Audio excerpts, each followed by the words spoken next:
what advice could you give to other solo game developers on getting their first game finished and getting it out into the world? I have a rather crazy way of operating in life, which actually appears not to work, but then by some strange miracle, it actually does. And I think the best advice I can possibly give, funnily enough, is don't take advice. Treat all advice as interesting input. Then everything you hear, weigh it up. And is that relevant to me? Is that something I would do? And I think the very best advice you can ever get, strangely enough, is from yourself. But asking yourself for advice is my advice. Always default back to what is it you want. Apparently there's this intersection of 3 circles they talk about, when making games. One is the kind of game that you like. That's one circle. Another circle is a kind of game that people want. And another circle is a game you can actually make.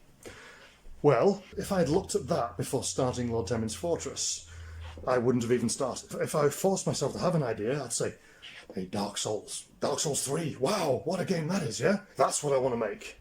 Which I just don't think would be possible for one person to do, at least not the same as that. Who knows, maybe it is possible for one person to do. It's maybe more possible in the future. As my first proper computer game, I'm going to make a game like Dark Souls? I don't think so. So, that circle. What game would you like to make? First of all, I couldn't answer that, I don't know. A game you can actually make. Well, I couldn't make any games. I had no idea how to make games. And then there's a game that people actually want. This is an interesting question. How do you know what people want? Yeah, you can look at sales statistics, and obviously huge games like Skyrim, obviously millions of people play certain games like that, but you have no way of knowing whether people will want to play your kind of game. And it's like, I'm often reminded of the story of Tetris. Different shapes made out of 4 squares that drop down the screen and you've got to slot them into place. Now, I first saw this on the Commodore 64, this game Tetris, in 1987. And it wasn't popular, wasn't a hit. My friends weren't playing it, I was playing it, I thought it was a really good game. The computer magazine at the time said, oh, it's just too highbrow. I think it was called Zap 64.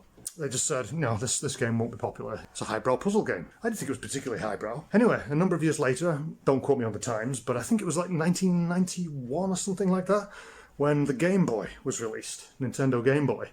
And they gave Tetris free with the release of Game Boy. And it became a worldwide phenomenon, Tetris. It was popular literally worldwide. A game that was considered just 4 or 5 years earlier, as too highbrow.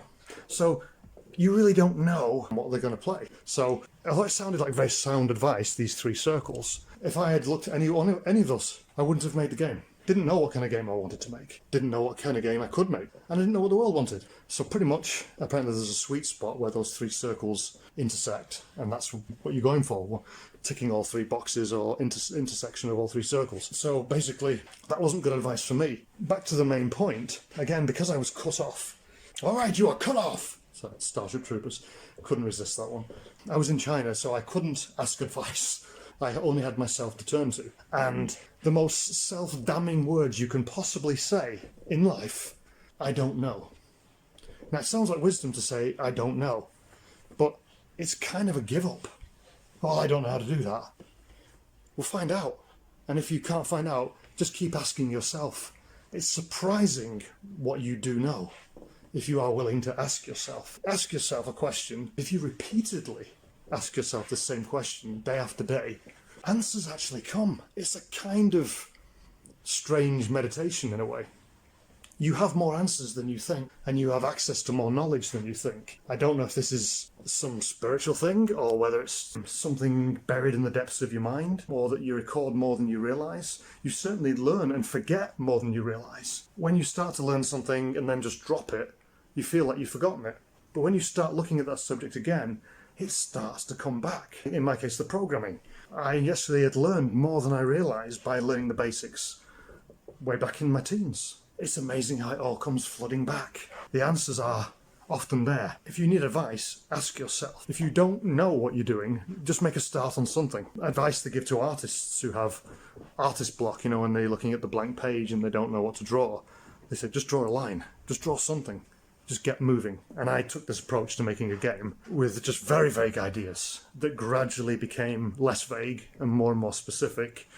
until eventually a very definite vision emerged. I was able then to align everything I was doing to that vision with only myself as my own advisor.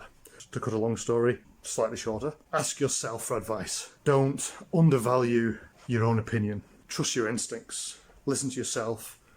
Be your own advisor.